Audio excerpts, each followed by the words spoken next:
چوتھی بات، خاندان کے بغیر انسان بے سہارا ہے.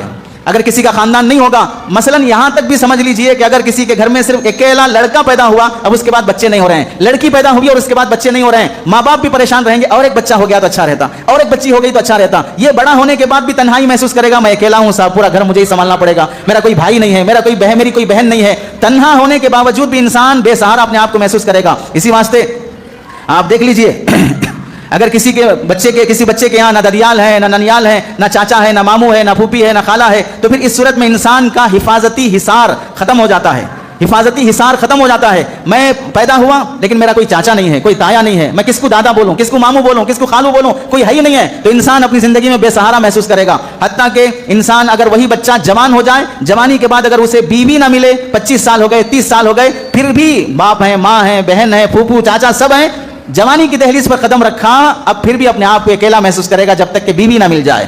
اسی واسطے اللہ کے نبی نے فرمایا مسکین مسکین مسکین، وہ آدمی یتیم بیچارہ غریب ہے. کون؟ جس کی کوئی بیوی نہیں ہے. وہ لڑکی بیچاری ہے، اسے کوئی چارہ نہیں مل رہا ہے. کون؟ وہ لڑکی جس کا کوئی شوہر نہیں ہے. پتا چلا انسان بالغ ہونے، بڑا ہونے کے بعد بھی اکیلاپن محسوس کرتا ہے، شوہر کے بغیر، بیوی کے بغیر. اب شادی ہو گئی، شادی ہونے کے بعد بچے نہیں ہو رہے ہیں، پھر بھی اکیلاپن محسوس ہوگا.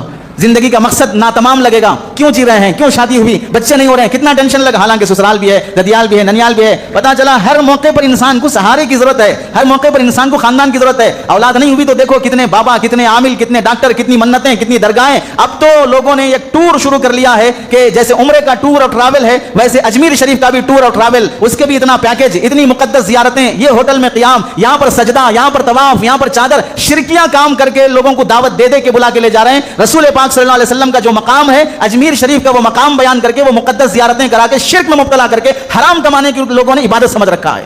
اور لوگ لاکھوں روپے خرچ کر رہے ہیں کہ ہم اولاد کی خاطر، مغفرت کی خاطر، محبت کی خاطر، فلاں کی خاطر. اولیاء نے جو تعلیم دی ہے وہ زندگی میں نہیں آئی، وہ حیا نہیں آئی، وہ تقویٰ نہیں آیا، وہ حلال کی طرف توجہ نہیں آئی، بیویوں کا حقوق نہیں آیا، اولاد کی تربیت نہیں آئی، وہ تعلق معلّہ نہیں آیا، راتوں کی تنہائی میں رونا نہیں آیا. لیکن کیا آیا؟ ٹور کے نام پہ گھومنا اور حرام کمانا اور شرک میں مبتلا ہونا آ گیا.